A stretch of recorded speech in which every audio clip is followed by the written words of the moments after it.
I'm Babla Jonathan, and this is the 6 p.m. primetime newscast on Équinoxe Television, live from our headquarters in Cameroon's economic capital. Dwelling our top stories in this edition of the news, an element of the National Gendarmerie is killed in a fight by civilians here in Cameroon's economic capital, Douala.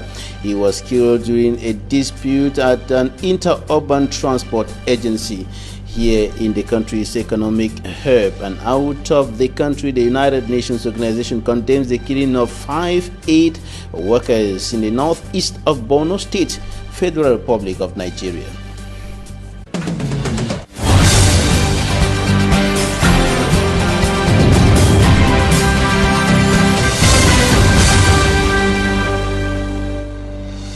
Several parts of Cameroon's economic capital, Douala, were heavily flooded yesterday following the heavy downpour that hit the city. Movement around the town was quite difficult for several inhabitants who had to swim, so to speak, in order to move out of their homes. Details with Équinoxe Tv.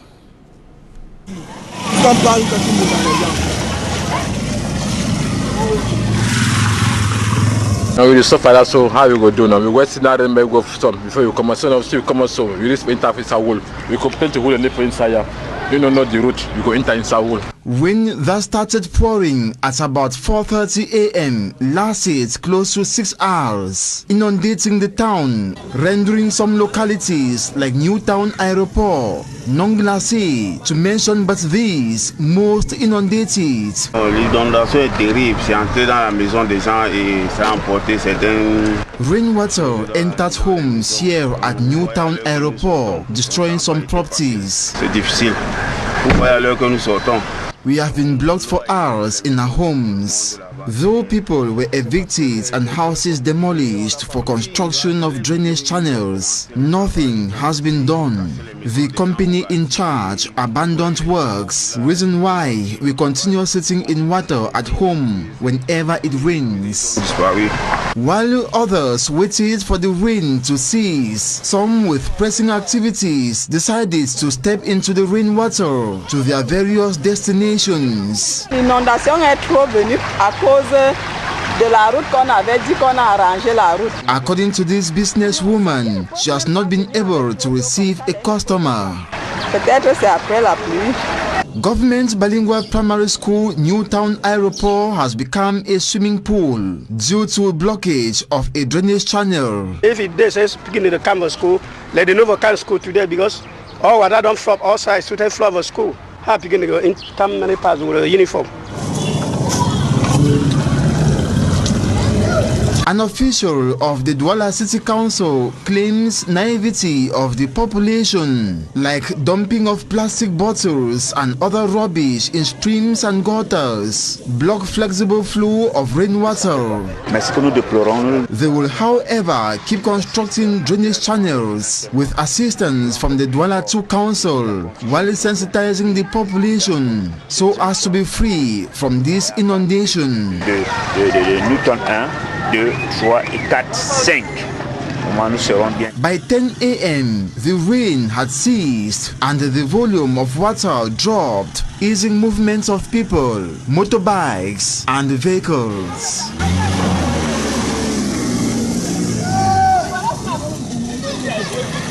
In the report coming up next week, we're going to show you the sufferings of people or inhabitants of several villages in the southwest region of the Republic of Cameroon. And their sufferings come from the bad state, the horrible state of National Road number 16. From Ian Tronsanda.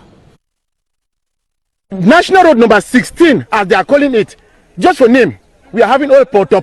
This is how traveling on the National Road number 16, notably from Lum in the Mungo Division, Littoral Region to Kumba in the Meme Division, Southwest Region of President Paul Biya's country is. Pains endured by road users for many years. Since as I know this road, be it in 1952.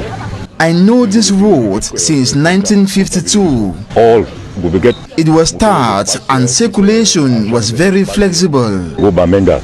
But since I swear the road comes, it comes last spoil everything, all business, everything all down.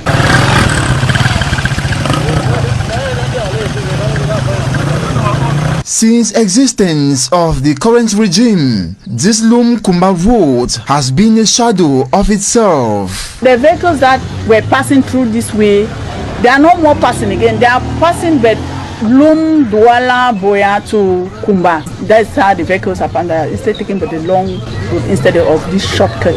Road users now fear to venture on it. Kumba will take me 30 minutes, but now even 3 hours, we don't have ready for Kumba. With about 11 years, we have not yet passed into that road, so the road is too bad. There is too much more. The partner will be suffering too much to pass that the road.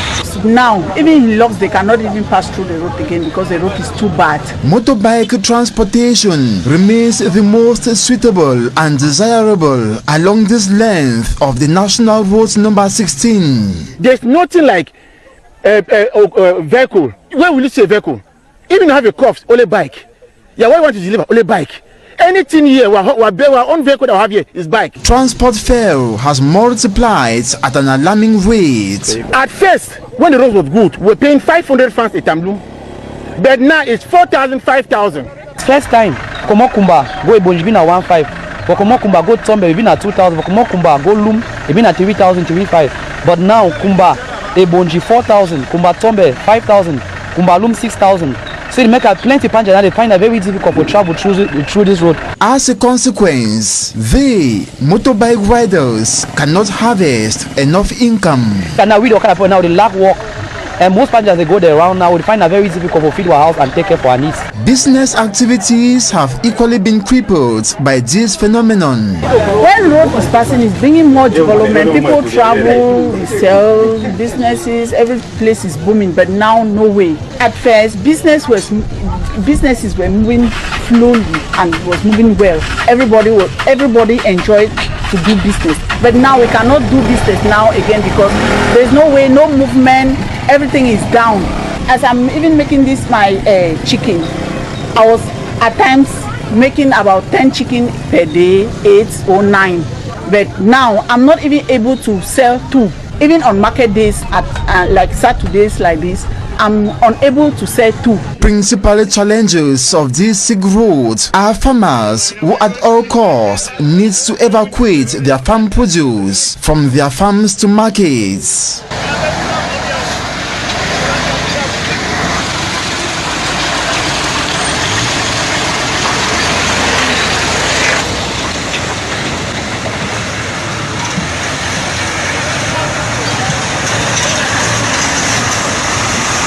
There's no way. More than 10 years, we haven't seen caterpillar to grade the road. This is not.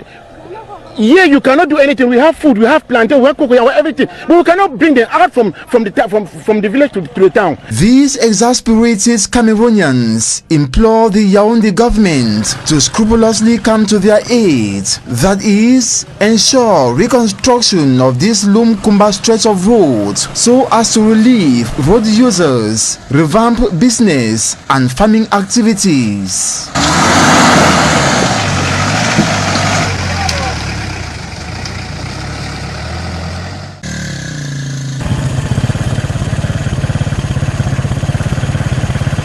Another phase, another story of the National Road number 16, Lum Kumba.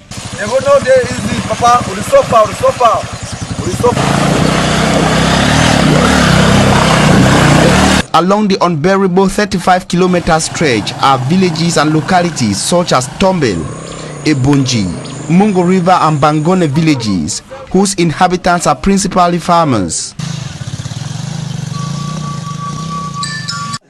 They do well in bananas, plantains and maize farming, but have remained socio-economically down because of one common and a major problem.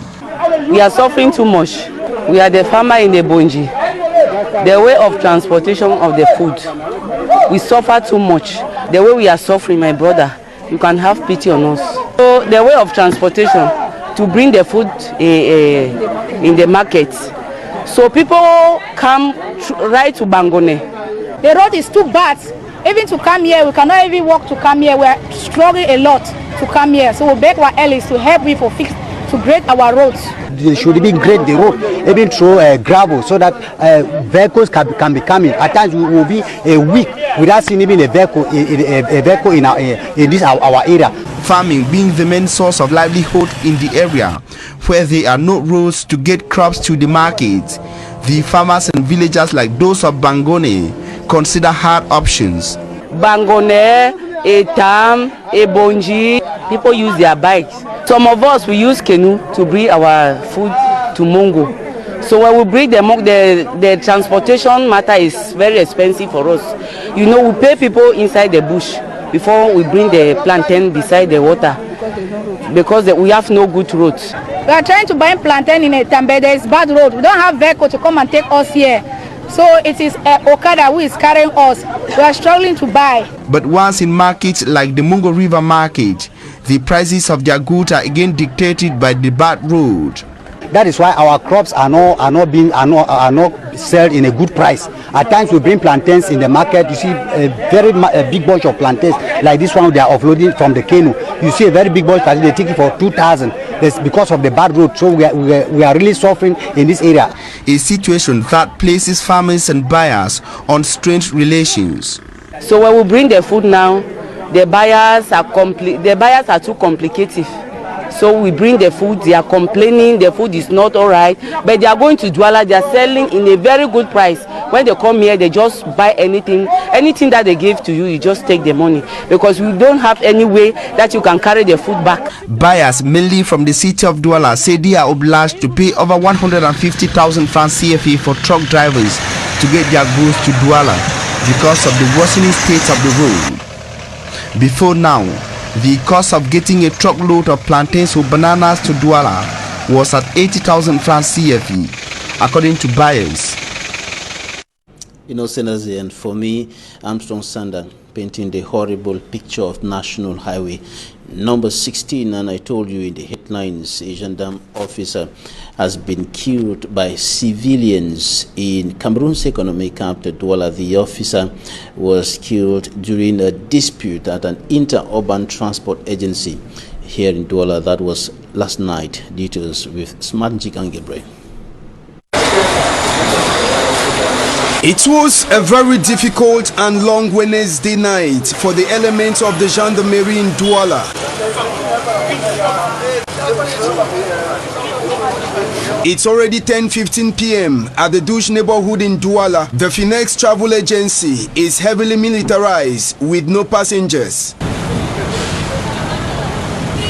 This was after two elements of the gendarmerie were attacked by some persons at the Équinoxe travel agency, leading to the death of one, Liepime Amel, who was hit on the head with a stick, and he later gave up the ghost at the military hospital in Douala. Thanks to the security camera at the agency, the first suspects were caught. Amongst them, Congolese refugees who were involved in the act. The manager of the agency was also arrested upon the arrest of the first suspects. The gendarme officials took up time to question the suspects to get some other information.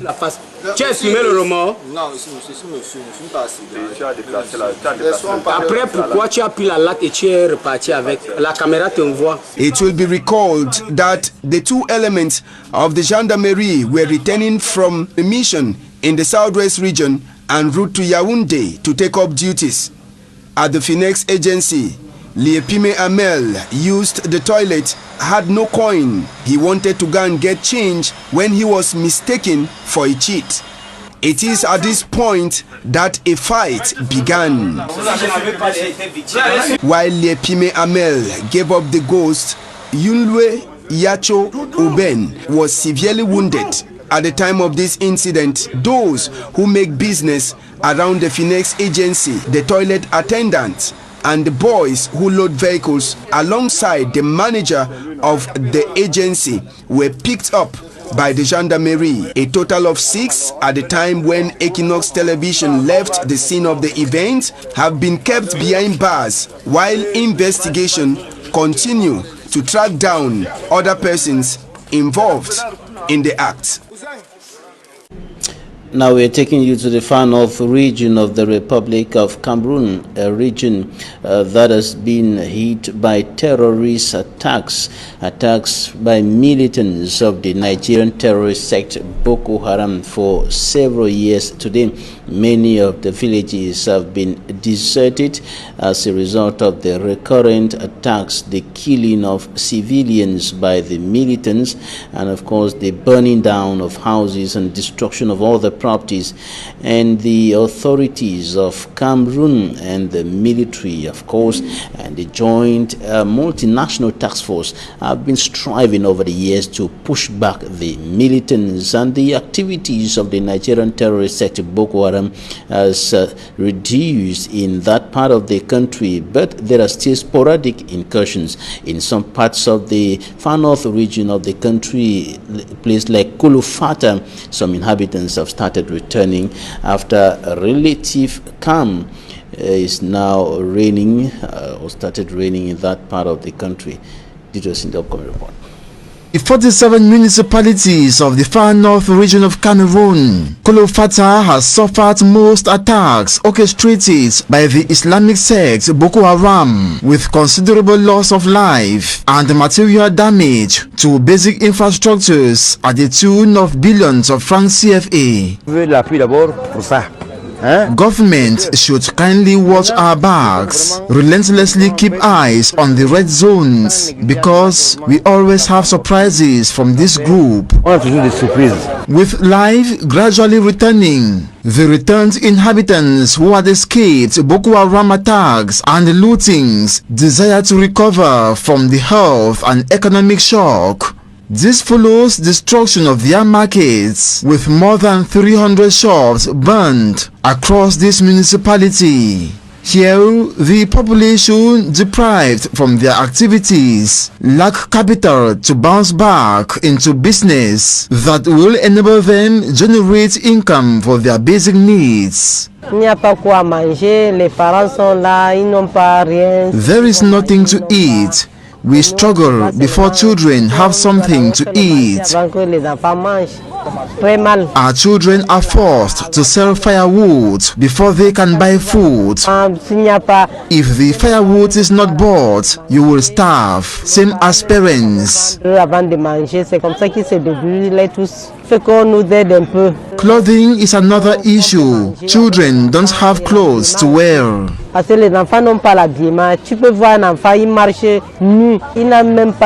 Without hospitals, schools and good roads, the newly installed mayor and his deputies, who do not have their own source of income, usually derived from local and municipal taxes, still do not have a franc and resources that the government must transfer to decentralized territorial communities.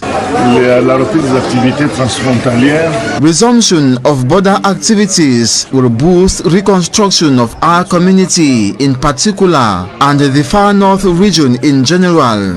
We will be able to rehabilitate our roads, especially the deplorable state of our national roads linking our communities. We will also re-establish supply of electricity, which has been lacking for about 5 years. Fédérateur de développement que l'on ne peut pas mettre de côté si on veut réellement amorcer une reconstruction. Installed in their functions, the new executive took oath to renew face of a town that collected revenue of more than 3 million francs CFA annually. Nous sommes bloqués à ce niveau. That though with the financial challenge, they will first endeavor to realize the aforementioned major projects with hope of government's financial support. Comme je viens de les citer, c'est-à-dire les écoles, les centres de santé, ainsi de suite, ainsi de suite. Economically stricken like the northwest and southwest regions, elites of Kulufata and the far north in general are now hoping to see the reconstruction plan of this region, devastated for more than 5 years by Boko Haram realized. The United Nations organization has condemned the killing of 5 aid workers in the Federal Republic of Nigeria. The militants abducted the 5 aid workers in the northeastern state of Borno. That was last month, and Nigeria's President Muhammadu Buhari has blamed the militant group Boko Haram for their death. United Nations humanitarian coordinator in Nigeria, Edward Kalun, said it is unacceptable that those who are trying to help are being attacked and killed. In a statement, he said the incident will not deter the international community from providing aid to the millions of Nigerians who desperately need assistance in the northeast. There are also concerns over the number of checkpoints set up by the armed groups along the main supply routes. And that's it for the first part of this newscast. Talking Point is up next.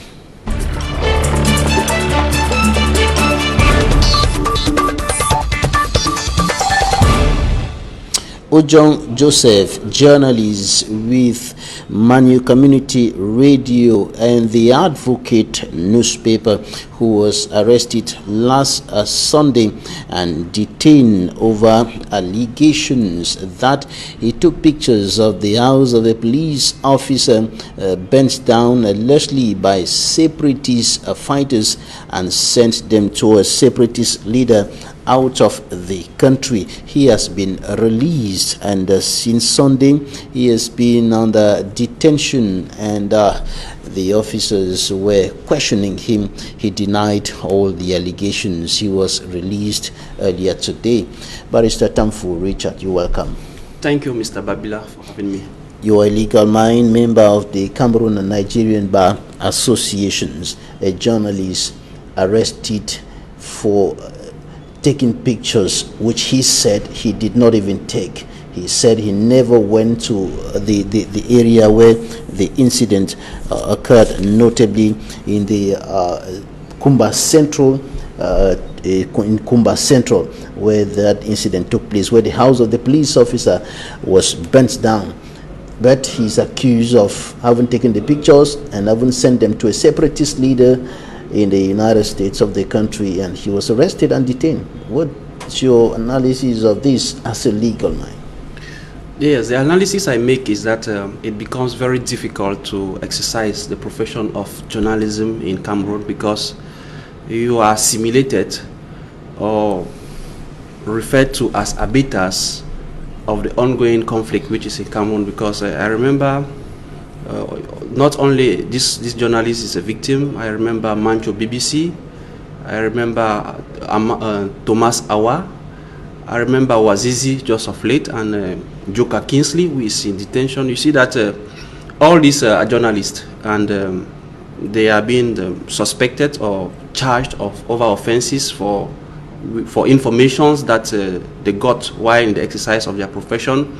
So it becomes very difficult for a government that is not able to differentiate what's the role of a journalist and how do you handle an armed conflict where journalists have to report. The fact that you are a journalist does not automatically mean that you share the views of the separatists or whatsoever. So you see, during this conflict, we have had a lot of violations of human rights, because you see things are done in an arbitrary method. They will arrest you without having sufficient proofs. They will lock you up without respecting the legal period for detention, and you are judged maybe in a court with a foreign language which is unknown to you. You see, all this process is as a result of the constant violations of people's human rights, and this is evident ever since the Anglophone crisis break out. Now, the police officer's house was burnt by alleged separatists in Laterite Pit, that is a quarter in a Beko village in Mamfe Central, in the southwest region of the country. And the journalist who was arrested and detained, the journalist of the Advocate newspaper, said he has not been there for a long period of time. but he was suspected, picked up and taken to detention. Is there any legal explanation to this? Yes, they can suspect any person for whatever offense that you commit. It is normal that they suspect you. But what baffles my mind is he was kept in detention for how long? Because since Sunday till today when he was released. Since Sunday. Yes, the law provides that you can be kept under such conditions for 48 hours renewable. If that was respected, fine. But if it wasn't, that is where there is a problem, because you are only a suspect. They should make sure that you still benefit for your rights, maybe to have a counsel, to have a medical assistant. You should not be tortured, and the investigation should go on. And if at the end of the investigation it is found that you don't have, there are no sufficient evidence to charge you before a court, you should be released on bail. It's possible. So if all those stages were respected, then it is well normal that any person can be suspected. But my problem is, why it is that journalists are more victim, are considered to bear more into this crisis, because all the times it is being heard that journalists are arrested. Journalists are arrested, and they're always in relation to the Anglophone crisis. So it is as if the journalists are either actors or active participants into this crisis. You keep to wonder yourself, why only journalists? And after so pressure, there should be an infringement on the exercise of the journalism profession in Cameroon somewhere. And after pressure from the Advocate newspaper and other journalists who have been talking about this matter since Sunday, he has been released. But there is something that I want to know, Barrister. He said he did not take the pictures of the police officer's house burnt down. He did not share the pictures with a separatist leader in the name of Eric Tato. He didn't share the pictures. But is it a crime to take pictures of the house of a police officer? No, it is not a crime. I think in the exercise of your journalism, you have some videos or pictures that you have to take to corroborate maybe your report. I don't see how taking pictures becomes a crime. I don't see it. So, but like I said, if he was suspected for whatever issue, it is possible that you are maybe arrested and maybe being questioned at the police. An investigation is open to that effect. But now, if during the investigation you give your statement as to that those pictures were not taken, you have not shared those pictures with whosoever, I think the immediate response of the whosoever are investigating you is that they should release you, because there is no charge or no offense that has been committed, so there's no reason for you to be there. So, but what is important to note is that the legal time frame for your detention or for questioning whatsoever should be respected. And he said that he was not tortured. He told me that he was not tortured, which is a good thing. During that is what we expect. The period of detention, even though the detention conditions were not the best. But another issue, taking pictures, you said it's not a crime of a police officer's house. Now, does the law define the people and the type of people that you should share pictures with? Does the law prevent you from sharing pictures with some people? No, if those pictures do not have a defamatory character or whatsoever, I don't think taking pictures, except you're taking the pictures to maybe to share for an offense to be committed or whatsoever. But I think that journalist is a journalist. He has a newspaper. Maybe he's reporting for a newspaper. He's reporting for the Advocate newspaper. So I don't see why he take. Maybe you suspecting him of taking pictures, it should be considered an offense. Maybe he's taking those pictures to inform his audience of what is happening maybe on the field, or sending those pictures maybe to separatist leaders or whosoever, maybe for another information. So what should be criticized from him is what were the intentions of him doing that. If he had a criminal intention over it, then that should be punished. But if it wasn't, then there should be no issue to bother about. Right. Let me reiterate that the journalist in question said he did not take those pictures. Ojong Joseph said he has never been to Laterite Pit quarter in Mamfe Central. He has not been there for a long period of time. He didn't go there when that incident happened. He did not take those pictures. He did not share any picture with anybody. And the good news, however, for the journalism core in Cameroon is that he has been released. But now there is growing concern over the security of journalists in Cameroon, over the rights of journalists in Cameroon. You cited the case of Njoka Kingsley, and before that there was Samuel Wazizi, who was picked up in similar conditions like Ojong Joseph, and he died later, and it was only revealed by Équinoxe that he died several months ago, when the people who were detaining him did not even communicate. Now, the case of Njoka Kingsley, you probably listened to the head of the communication department of the Ministry of Defense in the program La Vérité en Face, and he qualified him as a 110% terrorist. No, I think he went above what he was supposed to say, because listening at him, he was already like giving his judgment over what is happening. In a country where there is the rule of law and we respect our institutions, we expect that if Njoka Kingsley should be found guilty for whatever charges, it should be before the court, not before or not coming from the mouth of the communicator of the Ministry of Defense. I think he oversaid things which should be condemned, because his attitude was already showing that they already have their sentence, which is in a respectable state that respects its institution. Only the court of law can find you guilty of alleged offenses, and that is what we continue to advocate. That we are not trying to say we are hiding criminals. No, we expect that when any person is arrested, we should respect our criminal procedure code up to the point that your guilt is established. And when it is done with all legality and transparency, you yourself or the audience, the public audience, is satisfied that yes, someone had a fair trial.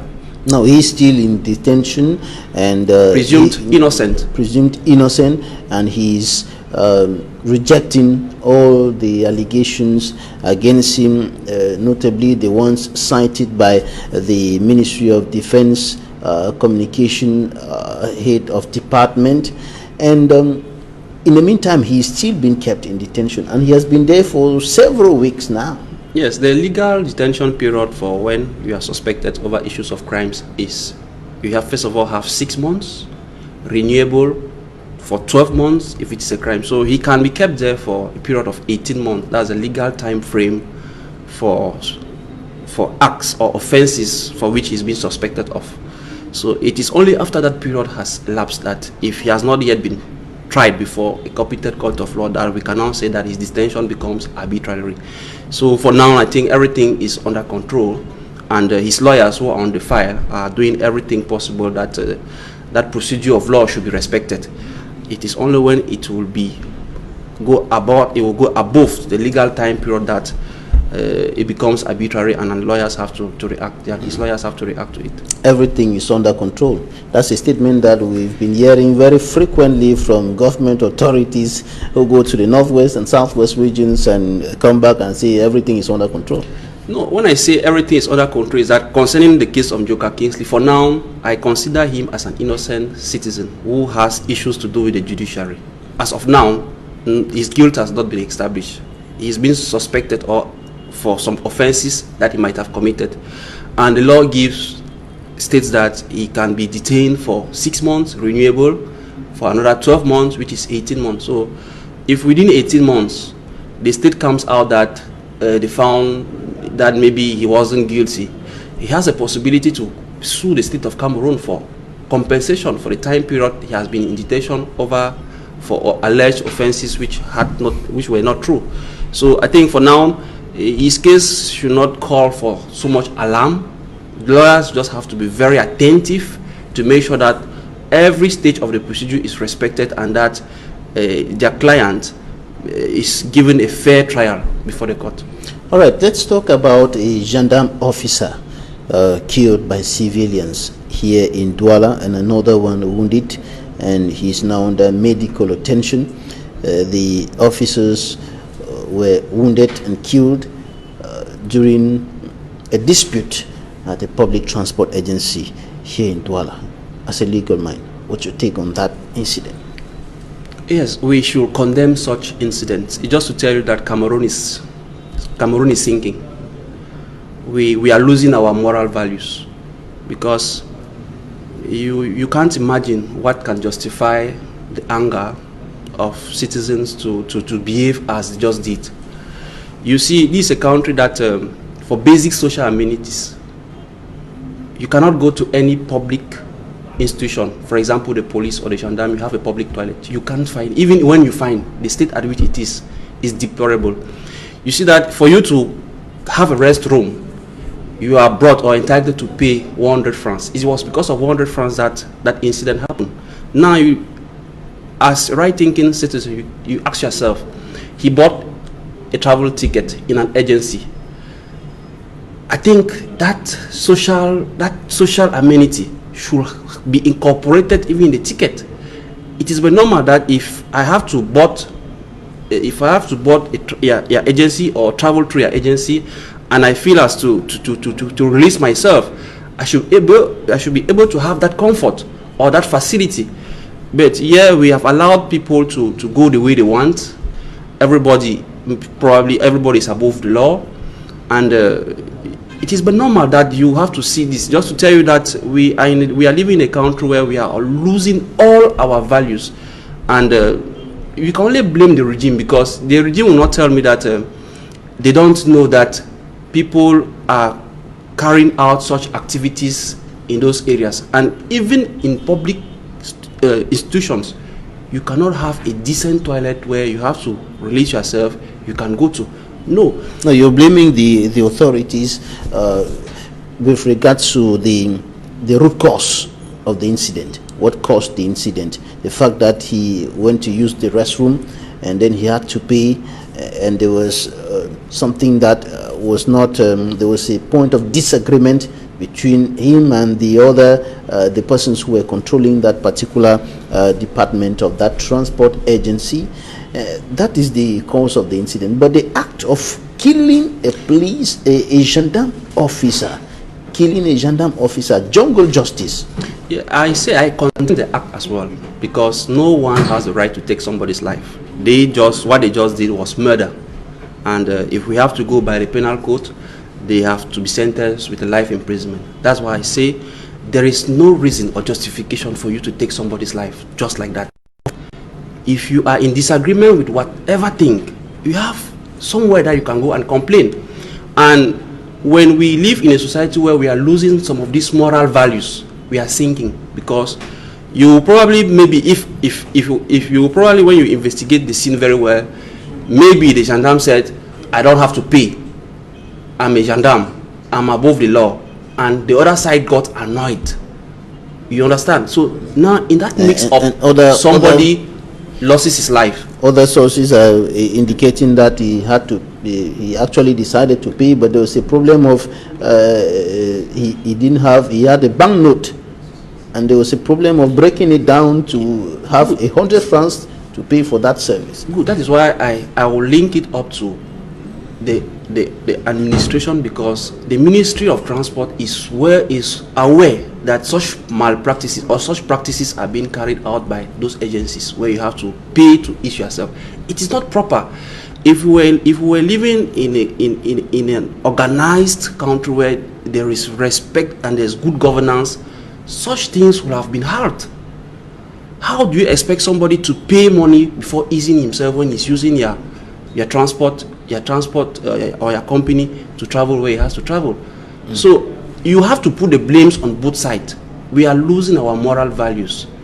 It's like you go to the governor's office and then you for some services, and then you have to use the restroom. Then there's somebody at the door asking you for 100 francs or so. So that is what I'm decrying, because had it been that it was made public, maybe the council was working properly, maybe at some strategic places you have public toilets, and even when they try to put those public toilets, you only have the comfort maybe for like 1 or 2 weeks. After that, it has been abandoned. Just to tell you that it is regrettable that we still have to leave some of these horrible sins, because the acts that those guys have committed, because of 100 francs somebody is losing his life, I think those are criminals. It's barbaric. What is the sanction awaiting those suspected criminals? Yes, they have committed murder. The Cameroon Penal Code in its section 275 is very clear. Their sanction should be life imprisonment, and I expect the government to even go more as sanctioning that travel agency. That travel agency can be closed, because to give an example to other travel agencies who are practicing or selling those social amenities. It is incomprehensible that you have to take a transport, you find yourself in a transport agency and you have to pay another extra fee before you go in for their restroom. It's not acceptable in a normal country. They too say that they have people who are taking care of those services, and they have to be paid. It can be incorporated into the transport fare. To go to Yaoundé through those agencies, you pay 6,000 francs. What is the official charges for you to travel from Douala to Yaoundé? I think it should be 3,000 or 2,500. But they are on 6,000 francs telling you that is VIP. VIP for what? The government should, okay, if you are taking that amount of money, you should remove the money, the charges that goes with maybe maintaining those public toilets, so that the customer should not find himself having to pay another fee or whatsoever for him to rest. So there's a problem of control. Yes, the authorities, the ministry, yeah, exactly. The Ministry of Transport should really look into this problem very well and take serious measures to avoid such incidents in the future. Barrister Tamfu Richard, member of the Cameroon and Nigerian Bar Associations, thanks for joining us today. Thank you, Mr. Babila. Thanks for staying with us, ladies and gentlemen. Goodbye.